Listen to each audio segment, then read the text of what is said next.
This is OverDrive with Hayes, Noodles, and the O-Dog on TSN 1050.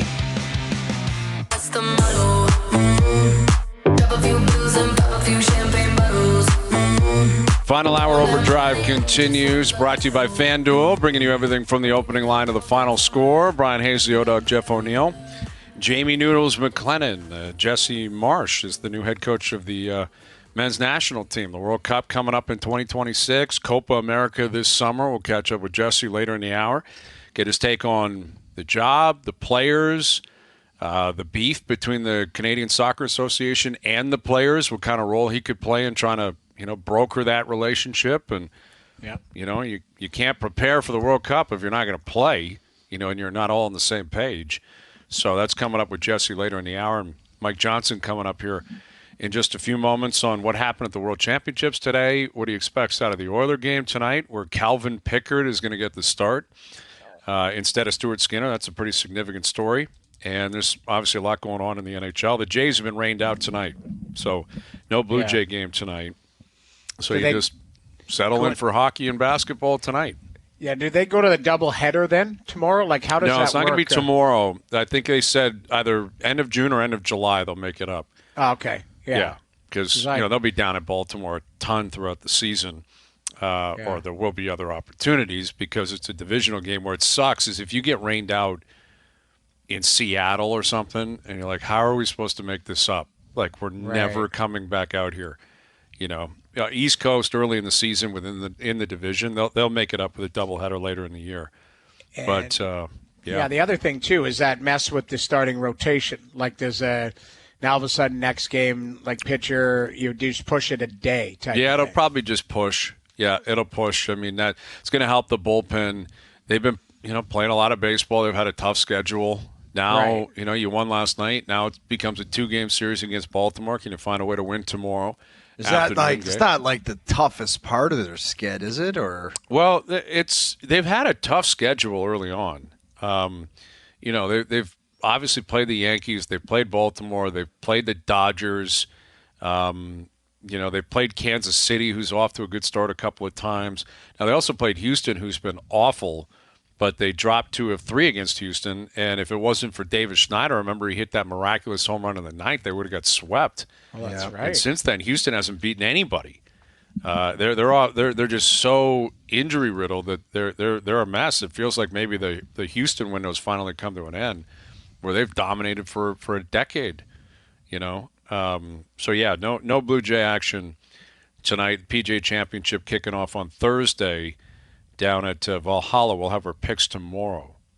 And I think we got to get creative tomorrow. A lot of Canadian content, man.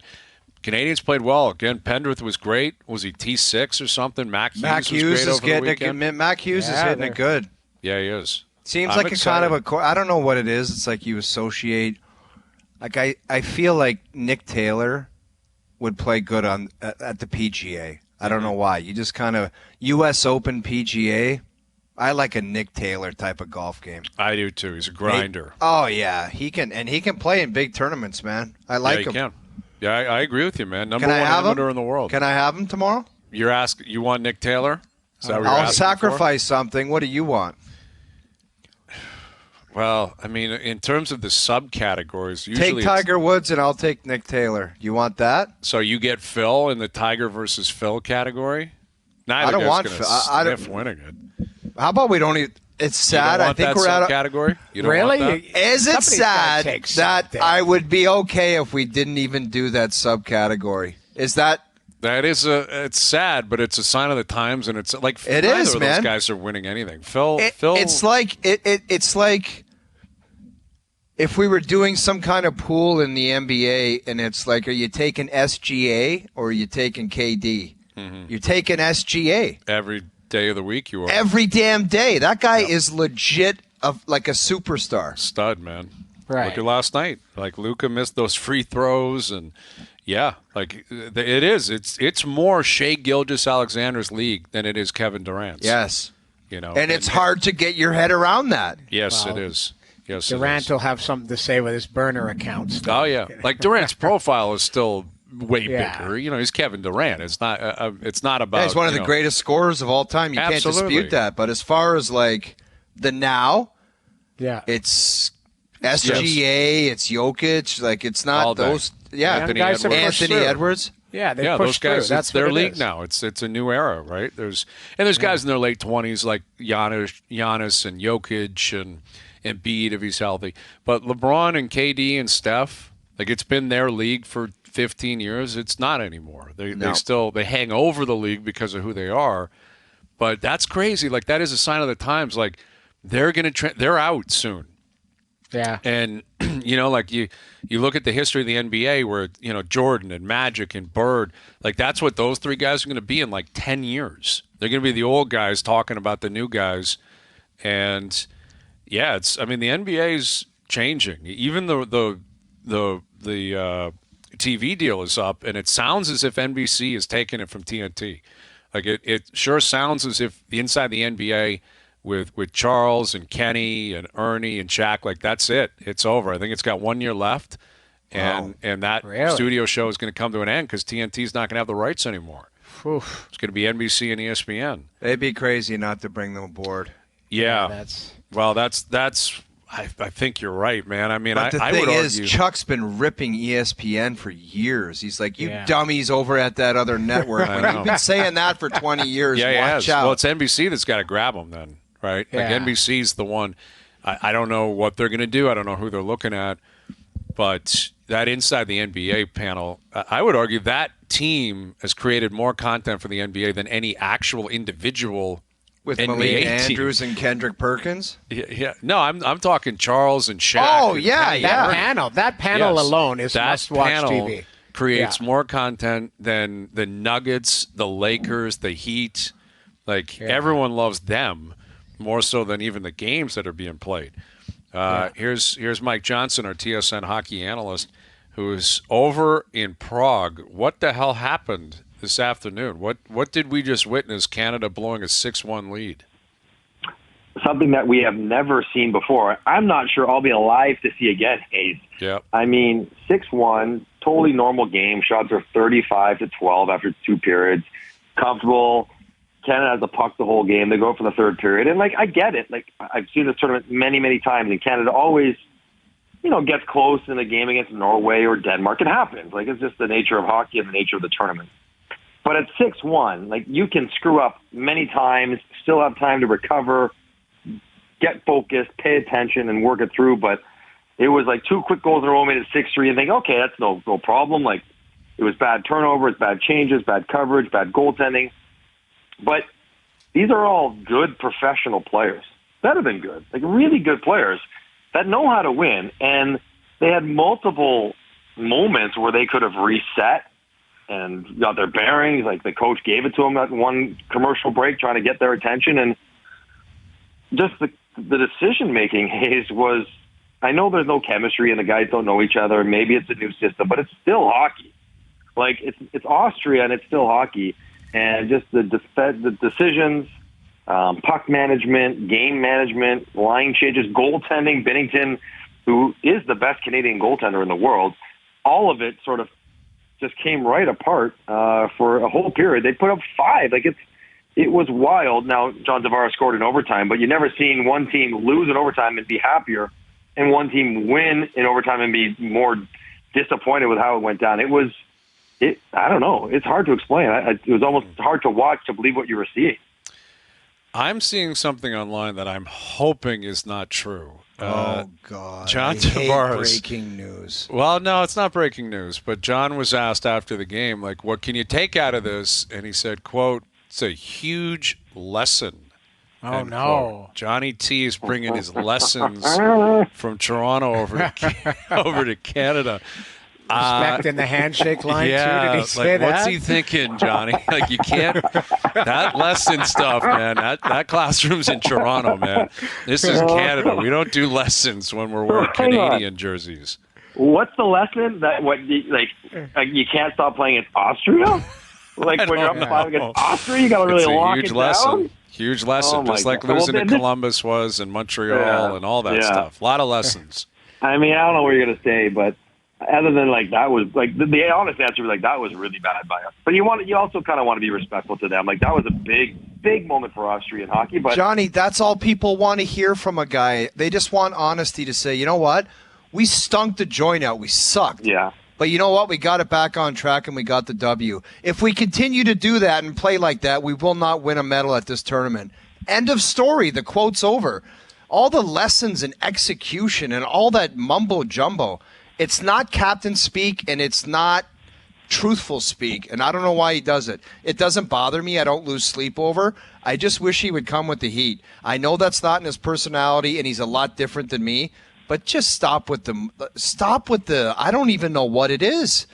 It sounds like a skills coach talk, or it's crazy. It's talk. media training when you're 14 is what it is. Yep. Yeah. Right. That's and you right. kind of get that stuff talked out of you, and he's been, probably coached and like, you were a high profile player too growing up, but like, he was in the media spotlight since he's been 15. One of those general, whatever they called the extra special player, status exceptional players. player. So was I, but I job. wasn't. I didn't morph into a robot. It's like, is that really Yeah. what you're feeling? That's the it truth can't of be. it. It's like we sucked, and if we do that, we're not going to medal. So everybody better wake up. I don't know, Yeah. and I know he does not talk like that, and I'm a bit of a moron at times. But like, come with the heat.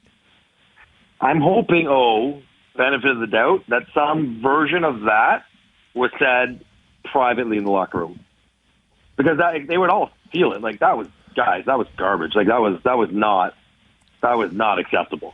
That's and right. we're kidding ourselves if we think we're going to beat Finland playing like that. We won't even make the medal round. We're going to be done in 10 days. Yeah, but I mean, let's be honest here, guys. Like, this is still the preliminary. Like, guys are settling They're in. still working their way into the seriousness. I had Correct. a buddy. I had a buddy who played for the USA team, and the GM had to come in and say, "Guys, can you stop coming in at 6:00 in the morning? We have a game at 1 p.m. here." Like, guys are still settling in, having fun. You're allowed to have fun. Like, I would argue that, there's probably been some late nights for some of the guys over there. If they're single and enjoying themselves, like you could still, compete but have a good time. Like that tournament is a combination of both, is it not? It is 100%. And it's 3 weeks long, and Right. and I've been around it and I've played in it, and like you grow into like your focus and your sort of not your commitment. You're here, you're committed, which is how Right. serious you're taking the whole thing, your preparation and all that. But Doodles, it doesn't change the fact that it's Austria, Right. 6-1, and you should be able to come in there after no sleep and get through a period up 6-1 and win a game.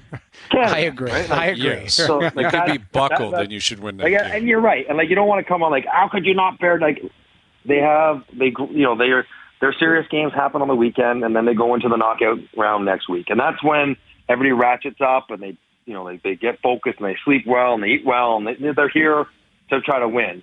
Up until that time, it is a little bit looser. But having said all that, like watching the game, Noodles, the decision making was surprising. Yeah. Execution is one thing, but decision making, you're like, man, what are we doing? Like, you don't even need to try to score. Like, you could just fiddle away 20 minutes against Austria and not worry about it. And they weren't able to. So that's what makes it surprising. I'm not condemning the team. Right. I saw a team that lost the first 3 games, including to Latvia, Norway, and Germany, and won a gold medal. So, like, I'm not writing them off by any stretch, but just watching it real time and the team not being able to sort of correct themselves was surprising. Yeah. With Mike Johnson, our TSN hockey analyst. So over here back home, I mean, obviously we're bracing for Game 4 tonight in Edmonton. And they've gone with Calvin Pickard over Stuart Skinner. And that naturally is leading to a pretty amazing. significant conversation. I don't even think it's that courageous, Johnny, because Skinner's been so bad. It's just I don't know if I can trust Pickard. Like it's, this era in Edmonton, the McDavid-Draisaitl era, is relying on Calvin Pickard to step up in a must-win tonight. Say that back to yourself, Brian. Yeah. Wow. I know. Say The that out loud. McDavid-Draisaitl era in Edmonton is relying on Calvin Pickard to get them back in the series. It's amazing. It's really something. Now, I'm with you. Like, I've had this conversation when it came out he started. I'm like, I, too, would have chosen Pickard to start. Because I would look at him like, he's not going to be worse, right? So chances are he's probably going to be better. He's not going to be worse. And so might as well roll the dice. Skinner has shown he's just struggling right now. It's just not good enough for the Edmonton Oilers. So Pickard is, Noodles, you wouldn't know this better than anyone, but he's not the cleanest goalie. He's not the most technically sound. He looks sometimes like it's a little sloppy in there, but he's generally this year done a pretty good job in Edmonton winning games and giving them enough. And Edmonton doesn't probably need Shesterkin. They need like 905 goaltending and no stinkers. And if they get that, that will be maybe enough to get them back into the series. So that's one part of it, Hayes. And the other part of it is the idea of that they're splitting Draisaitl and McDavid, which makes a lot of sense to me because you can't play one line, no matter how good it is, no matter how good the players are, for 30 minutes a night in the playoffs and expect yourself to win. You just can't do it. You have to have more underneath that you trust and that will play well enough to warrant some quantity of ice time, more than 30 minutes combined for the other three lines.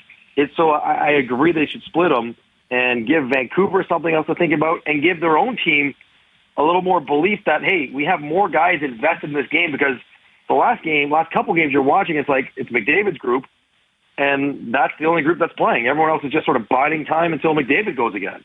And that's not a recipe for long-term success. So it's amazing how Edmonton, the team built, and I think legitimately as a Stanley Cup contender, and trying to address their depth and their quality, is sitting there in Game 3 of the second round playing one line 30 minutes and Calvin Pickard in net in Game 4. It's wild that it's gotten to this point so quickly. Johnny, earlier in the show, Brian Hayes said Wyatt Johnston's a lock to make Canada on the Four Nations Cup, and I agreed with it. Do you agree as well? I mean, he's getting pretty close. Yeah. The fact that he can kill penalties, the fact that he can play a 200-foot game, he's only going to get better. He led the Stars in goals this year. He's awesome. It's like the best team in the West. He led them in goals. Yep. So he's legit. I love he him. can play wing or center. He's going to be the 13, 14 forward. Maybe he moves up in the roster. They always have room for a young player that's, ascending as opposed to an older player who's hanging on. Locke, not yet, but make no mistake, he is, if they are considering 24 players for the 14 forwards, he's one of the 24 for sure. Well, think about it. People have Mitch Marner playing on that team. This guy's blowing by him as of right now. Well, hang on. Oh, you're going to give me this, that Mitch Marner's on the team ahead of this guy? This guy gets it done in the clutch. Why would you even say that, Johnny? Because Mitch Marner is 100 points 3 years in a row and a Selke vote getter. Okay. I know he had this is a high-pressure, high-strenuous competition, and I want Wyatt Johnston out there, don't you? I want the guy who lit up the Memorial Cup in a high-pressure, high-strenuous situation. I'm not... I know it's not been good. I'm just saying, they've had his moments. Wyatt Johnston played 2 playoffs. Yes, he's been amazing. I'm not denigrating Wyatt Johnston. I'm just not saying he hasn't sped by Mitch Marner yet. Let's leave it at this, Johnny. Let's leave it at this. He has the opportunity to... I think he's starting to climb the ladder and pass some people. I think in the next 2 years he can blow by some people with ease. No problem with that. I mean, 100%. He's that good. And he's only... I think he turns 21 today. Today or yesterday, whatever. Yeah, he's young. He's just turning 21. He's so young. My daughter's friends with his crew. He's from the neighborhood. He's a North Toronto guy. And, he lives 2 blocks away from me. His family does. So he's rich. So he's really wealthy. You guys. Come on. The kid loaded. I love it. I love him even more. Tennis club, all of that. I love it. Yeah. I didn't say he's a member of the club. I know what he's up to now. I know what this He's living the life. I know exactly what he's up to. And you know what NHL players, Hazy, they do in that hood? They buy the old person's house beside them and they just rip it to the ground and they just build a mansion right beside their parents. It's the best. Johnny probably did that. I don't live beside my parents. They're in the neighborhood, but not right beside. I knew it. I knew it. All right. Well, I mean, listen, it's interesting with Marner, and, not to just pile on the guy, but, when it comes to the Olympics, like, everyone just pencils in people based on regular season success and talent and stats. I mean, I still think I'd be shocked if he wasn't a part of the team, but I don't know if you can rely on him in the biggest games to be like a top-line winger playing with your best players if he's got his reputation in the playoffs being what it is. I mean, I wouldn't blame Canada and the management team for being a little bit nervous unless it changes between now and 2026. Doesn't he have 48 points in 54 playoff games? Something I know like it's that. not the 11 65 goals. that he would be on pace. Yeah, the goal scoring is way down. I get it. Yep. But it's not like he's been a complete, he's had some tough moments, undeniably. And this most recent year was, tricky, and certainly the Florida series was tricky. But, it's not like he's been a dog in the playoffs. He just hasn't quite been as good as he wants. He's going to be on the team. He's going to be on the team. Well, whether he's playing the Leafs or not, he will be on the Four Nations team, and he'll be on the Olympic team. And he probably will be. What if he goes to a new team and continues to light it up and has success? Who knows? And you're right. Mitch Marner has the points, but I remember he had some Ole Jokinen points. He had 3 assists and a 7-3 loss against Tampa. I remember that one. And Jokinen. Well, Johnny, let me ask you this: if there was the Four Nations Cup and it was the third period, and who would you want on right wing going into the final game right now? Wyatt Johnston or Mitch Marner? Oh, stop. I mean, I would take Mitch Marner playing with Nathan McKinnon. I think it would be more than fun. Yeah. I'm not trying to go nuts on this guy. I don't know him. All I know is he's rich and he lives beside Johnny. I just think he's really good. Yeah, Marner's from Thornhill. That doesn't count. Really good. Yeah. Well, that's where I play golf up in Thornhill. It's pretty nice as well. All right. Well, there you go. Mitch, I think maybe that counts. I don't know. Mitch Marner is going to be fine. It's just it might not be here in Toronto. You never know, right? Maybe the story is less about Mitch struggling and more this why Johnson's incredible. Absolutely. That's exactly. the story. And that's right. The fact that on that team full of Dallas has Pavelski's one of the great playoff performers of recent years. Robertson's been amazing. Hintz has been great in the playoffs. And their best player right now is Wyatt Johnson. That's saying something for a team about to knock out Colorado in 5 games as well. That's telling. He's been full value for all of O's praise and selections to the national team. Yeah. No, he's. I mean, you look at his hockey DB too. He's played every single game. 82 games as a rookie. 82 games big, this year. But he's one of those guys. He's sort of I don't know, 6'1", 185, sort of built like I would have been maybe when I was turning pro. Sort of lanky is a good word for it. But he's so smart around the net and gets himself in the spots all the time. He's not battling, slugging away with people. He just sort of finds the loose spot and just times it right, gets there, and then makes really good things happen once he gets it. He's really, really good. Really good. Yeah, he's a good player. I wonder what school he went to then, Johnny. I'm going to look into that. He went to Lawrence Park, I think. Oh, of course. Wow. Okay. There you go. That's a good school. Tough neighborhood. Yeah, it is a tough neighborhood. That's a tough neighborhood. Neil Young went to that school. Neil Young famously rode his motorcycle right down the hallway and I believe got expelled from Lawrence Park. That's my understanding. Yeah. I love that. That's actually the school that my dad went swimming at because that's where my dad went to high school. Remember those stories? The famous story about the old no gear swimming pool back in the day. What? Yes, we don't have to get back into it. No, we're not going down. We don't have to get back into it anymore. But it's also that's where Takia Singh went to Lawrence Park. A lot of alumnus coming out of Lawrence Park Collegiate. All right, Johnny, good catching up with you, man. We'll see what happens here. Keep everyone in line and. Let's see what happens in Prague moving forward. No more lessons. We just need execution and a gold medal. Fewer lessons, more wins. I'll put the word out. There you go. Yeah. Thank you, Johnny. We'll do it again soon. There's Mike Johnson, our TSN hockey analyst. Yeah. It's a good time over there. That's what I was trying to bring. You go over, you extend your season, you play for 3 weeks, but the first week guys enjoy themselves, settle in, and then the families come over, and it's because think about it, it's almost a month extra of hockey, and a lot of guys are fried from the season. So I would laugh because my buddy that played for the U.S. team, he was saying like they were enjoying themselves a little too much. Oh, I'm sure that's the case. I'm Yeah. sure it's the case. Yeah. But 6-1 again, like you could all be doing keg stands in between the second and third. It still should come out on top. You got to close that in reg. But hey, a win is a win is a win. It's all good. Yeah. The World Championships continuing on TSN, and we've got a lot of soccer coming up for this country. The Copa America coming up this year, where Canada's going to play Argentina, and the tournament's happening in the States, kind of a precursor of what's going to happen in 2026. And since John Herdman left the national team and took over for Toronto FC, they've been in pursuit of a new head coach. And it was announced yesterday Jesse Marsch is the guy. I had a chance to catch up with him earlier this afternoon to get into his thoughts on the job, the importance of playing home games at the World Cup. There's a lot to get into. So we'll get into that conversation. Our best bets brought to you by FanDuel still to come. OverDrive continues. TSN 1050 and on TSN 2. Now, back to Overdrive with Hayes, Noodles, and the O-Dog.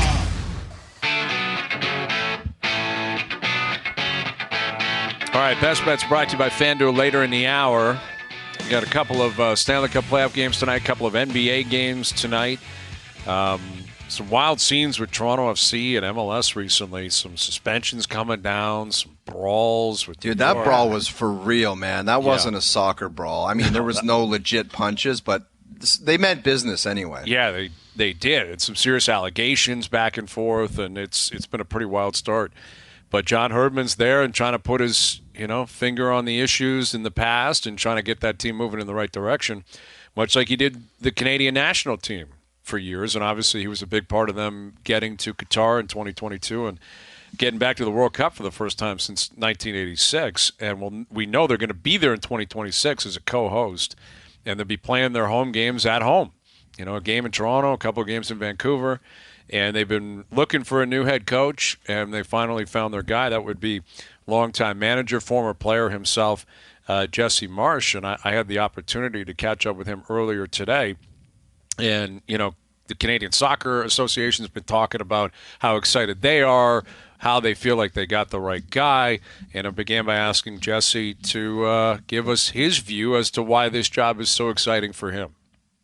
The process, as soon as it started, it was really clear to see how professional things were done. And I think from the outside, we'd kind of all heard different things about what was going on with the Canadian Soccer Association. But from the first moment that I spoke to everybody, the professionalism, the clarity, the organization of everything that was happening was really strong. In fact, one of the best processes I've ever been part of.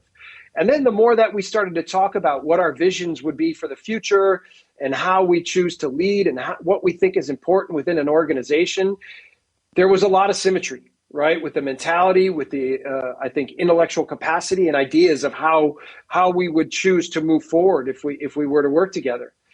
And then there's the player pool, right? And watching Canada for the last few years and knowing a lot of the players, mostly from afar, but watching the talent that they have and the courage and quality that they played with, I thought this was a perfect fit for me. I got really excited. And then the closer that we've gotten to today, I think the recruitment and the effort that's been made by multiple people to get me here says a lot about their belief in me. And sometimes when you're a manager, when you're a coach, those are the things that are most important. So really excited about the potential of this team and really excited about the leadership within the Canadian Soccer Association.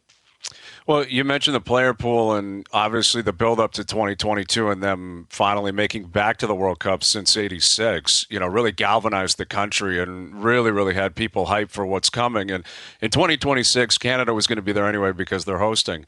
But how much of that excitement that you just talked about was based on the fact that they actually qualified based on merit in 2022? Yeah, well, for sure, winning the region, right, and qualifying as the team that won CONCACAF was a massive achievement. To be honest with you, I knew they had a good team. It was a tough draw for the World Cup, right? But I expected them to achieve a little bit better just because of the talent that they had.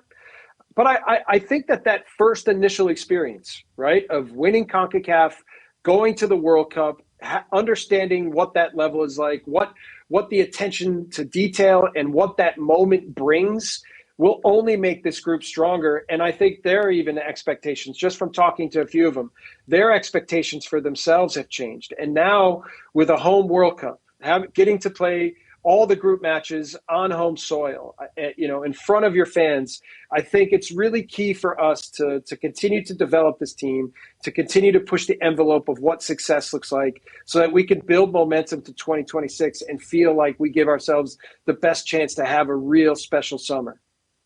Well, and obviously Copa America right around the corner here. How much of the messaging leading up to a significant tournament like that really is in preparation for 2026? Like, obviously, you're going to take that tournament seriously. You'd love to perform well. But how much of your day one objectives are, guys, we got to be looking ahead to 2026? Yeah, I think all of it is, right? And of course, anytime you step on the pitch, the competitive energy always takes over. But I think our focus on our process and our focus on trying to develop ourselves and create a learning curve and a pathway for us to ultimately be our best at 2026. But the key to living in the now is the more that you can capitalize on these moments. So obviously we play Holland first, then we play in France as well, and then our first match is against Argentina. So you could argue maybe 3 of the best, if not the best teams in the world. And now it's a big standard that we have to set for ourselves. But certainly we should have a big level of excitement. And the key for us will be, as we're developing our style of play, as we're developing a new way of what we want to become, for us always to play with courage and be brave and go after games and go after opponents and make sure that the best thing we can do for the future is capture the moments in the now. So that'll be a big part of the messaging for this summer. With Jesse Marsch, the new head coach of the men's national team, and obviously with CONCACAF, there's a lot of focus on comparing and contrast to the American side, the Mexican side. But you mentioned some European clubs there, international clubs. Do you take on that broader scope when you're looking at what you have here in Canada and on this Canadian squad? Like, not just how will we match up against the Americans, the Mexicans, but really the best clubs in Europe and South America and around the world? Well, it is a special cycle, right? Because in the past, you have to measure yourself against all the teams in your confederation, because ultimately the ability to finish atop that pool allows you the opportunity to go to the World Cup. Now we're already there. I think for us to really stay focused on us will be really important. And it's not always so easy when the matches are just friendlies. So we have these opportunities for tournaments. We have these opportunities to compete. So certainly still achieving our maximum potential in all of these moments will be really important. But it's going to be also very important that we stay laser focused on ourselves and our ability to improve from camp to camp, from match to match, from day to day, and to develop really strong relationships. And so still as a leader, I think I've always tried to really get to know people. And whether that's people inside the organization, inside the staff, and then certainly inside the team, so that when the things are most difficult and when the challenges are at their highest, that we can be really clear and honest and open with each other and challenge each other at the highest level, which means that we're ready to respond to these biggest challenges. So that will be a big part of the emphasis of this first time that we have together, that we're really getting to know what is the future going to look like, what are the relationships going to be like, and how do we galvanize all the energy within the group. With Jesse Marsch, and in order for that to happen, obviously the players, they all have to be there, they all have to be committed. You're aware of the recent history with the players and the CSA, and you're in somewhat of a precarious position because you've been hired by the Canadian Soccer Association, but you're also in the foxhole with the players. So I'm curious how you intend on bridging the gap, if you think you can at all, and trying to bring both sides together, especially considering the World Cup is going to be on home soil in 2026. Yeah, I mean, the reality is that the Federation has some financial constraints right now. And I've been very aware of that from the first moment I spoke to the CSA. I always feel like my role as the manager is to fight for the players and help them get everything and anything that they can get. But we all live in realities, right? And so we have to understand that there will be parameters. And I think that Kevin Blue has done an incredible job of really being transparent with the players and certainly being transparent with me and trying to develop relationships that are so much more than just about the finances. And of course, we know in professional sports that finances are always important, and players only have a limited window to earn. Everybody in this business, you only have a limited window to earn and do and achieve what you can achieve to your highest potential. But in the end, I really believe that Kevin is going to help come up with solutions. He's already done an amazing job by just getting me here, by galvanizing the MLS teams, by creating some fundraising to push to make this a viable position for me. And I appreciate it so much. And I think it says so much about his leadership, and it says so much about the mindset of the sport in the country right now. I think everybody is united and trying to find ways to make sure that come 2026, that Canada, when we're in the massive spotlight in the world, that we can put our best foot forward in every way and show everybody what a strong community we are and what a strong footballing nation we are. You've mentioned the player pool, the talent, the ability here, and there's obviously a variety of younger players, older players that have been a part of the program for a long time, and obviously the players that were there in 2022 at the World Cup. Alphonso Davies kind of stands out, among the crowd for most Canadians because of his talent level, because what he did in Vancouver, what he's been doing in Europe. How do you intend on utilizing him? Like, how important is he going to be, Alphonso in particular, to whatever success you're going to have here? Yeah. I don't know Fonzie that well. I've managed against him mostly, right? Whether in MLS or whether in Europe.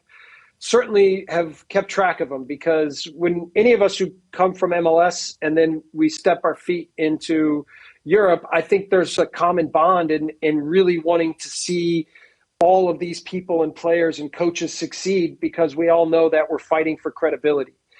I think Alphonso has done an amazing job of leading that way for Canadian football, and the way that he plays, the fearlessness that he shows, the pure talent. I mean, what a goal he scores in Champions League, right, against Real Madrid.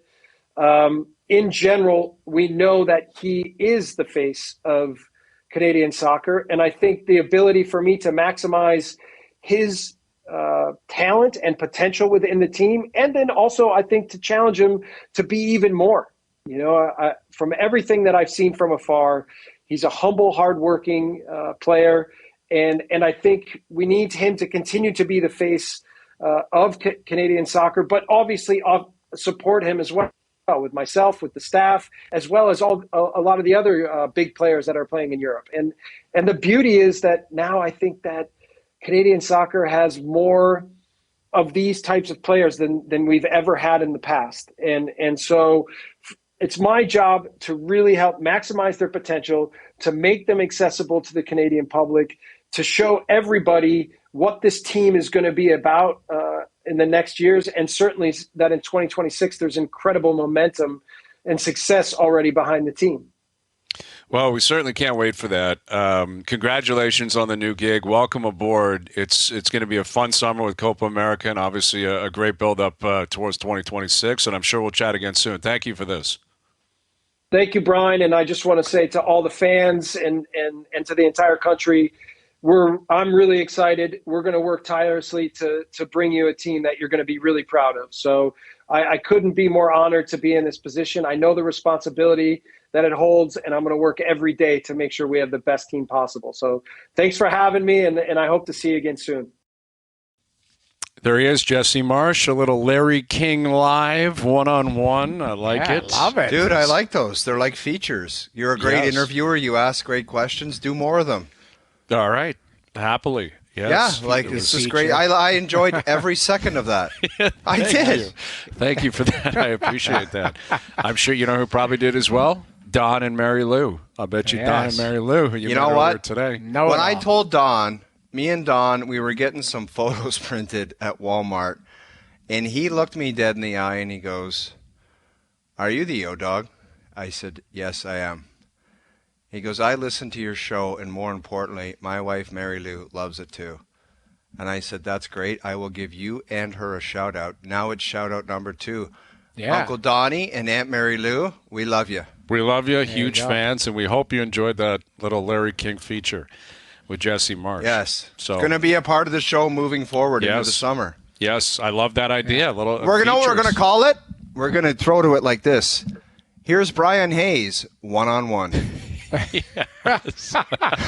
I'm going to throw to the pieces every time. I love it. Here's Hazy B, goes in-depth, one-on-one. Yeah, I like that idea, and it's a piece. You're right. It just Yeah. it It kind is. of makes it feel a little bit more. Dude, I'm going to tee it up so established. professionally. I'm going to be like, you're going to Yeah. see this. You're going to watch this piece here from Brian Hayes. He goes in depth. It's like you're a traveling CNN bureaucrat, and you just love move it. around the country. Yep. And let's go one-on-one. Let's have a peek. I love it. It's like 60 Minutes, right? When It they're, like, is, talking dude. You before can they do throw. all kinds of stuff. You could interview all kinds of weird people, man. You could have all kinds of fun with this stuff. All right.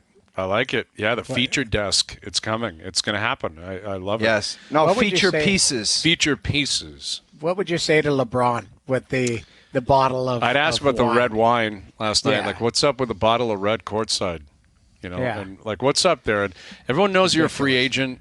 You know, like everyone. The thing is about LeBron, it's fascinating that this guy, he's had such an unbelievable career. Like one of the most intriguing, compelling, fascinating careers of any athlete in North American sports. And him going to the game last night has people wondering, like, is that a message he's leaving the Lakers? Is he going back to Cleveland? Are the Cavs going to draft Bronny? And everything has a purpose with LeBron. Like everything, there's a meaning behind it, some sort of message.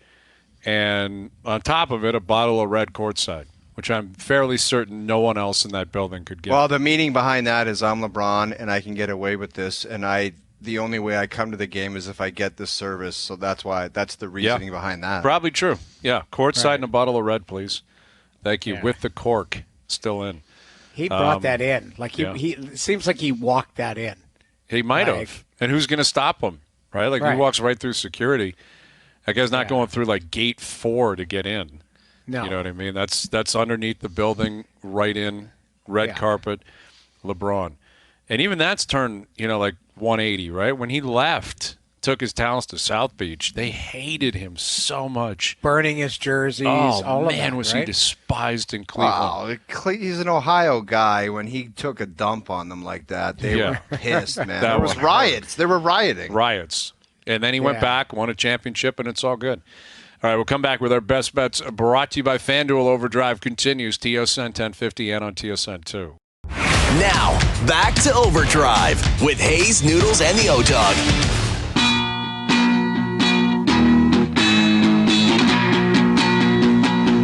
All right, time now for your best bets. Brought to you by FanDuel. I got a 3-play parlay tonight. I'm on the Oilers to respond. I think this series is going 7. If that's going to happen, I think the Oilers have to win tonight.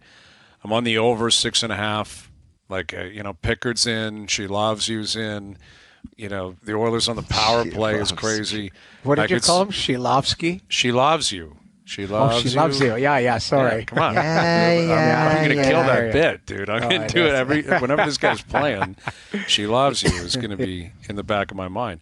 And Caitlin Yeah. Clark making her WNBA debut tonight on TSN. Over 19.5 points for Caitlin Clark. I think she goes off tonight. I'm looking forward to seeing that. All right. So there's your 3-play parlay paying plus 433. Today's best bets powered by FanDuel. FanDuel's goal in the first 10 minutes is the most electric bet in hockey and can be included in a same-game parlay on any NHL game. Please play responsibly. 19 plus, physically located in Ontario. It was announced officially today. I think most people saw this coming, but Jason Kelsey's joining ESPN. Yeah. He's going to be a part of that Monday night panel. So he's going to be doing Monday Night Football, which will start the season. Jets and your boy Aaron Rodgers in San Francisco playing the Niners. So Makes Great for sense. getting Jason Kelsey. Great for him getting a contract signed. Must Yes. be nice. Must Yes. be nice for him. he got one. He got one quick, and it happened quickly. Yeah, and everything very worked quickly. out. They wanted him, and they got it done. Yes. Must be nice for Jason Kelsey. What a great idea. Great idea. Sure, it was very nice and a lot of fun. Yeah. So, yeah, Jason Kelsey on his way to ESPN. And you got Caitlin Clark making her debut tonight. You got the Jays are off. They've been rained out in Baltimore. They'll play tomorrow afternoon in Baltimore, but they'll make up a doubleheader end of July. So that gives the Jays a day to get healthy. You know, they've been sick. It sounds like the whole team is kind of in a bad place. The whole world is sick, it seems like. It's That's ridiculous. Insane. Yeah. That's insane. Well, I don't know. I mean, this time of year, I guess that's just the seasons change and maybe stuff it's flu happens. season. Could Spring be flu season. Could be. Yeah, absolutely. No one's stopping though, right? We're just you got to live your life. You Grinding through. Yeah, got to grind. We love it.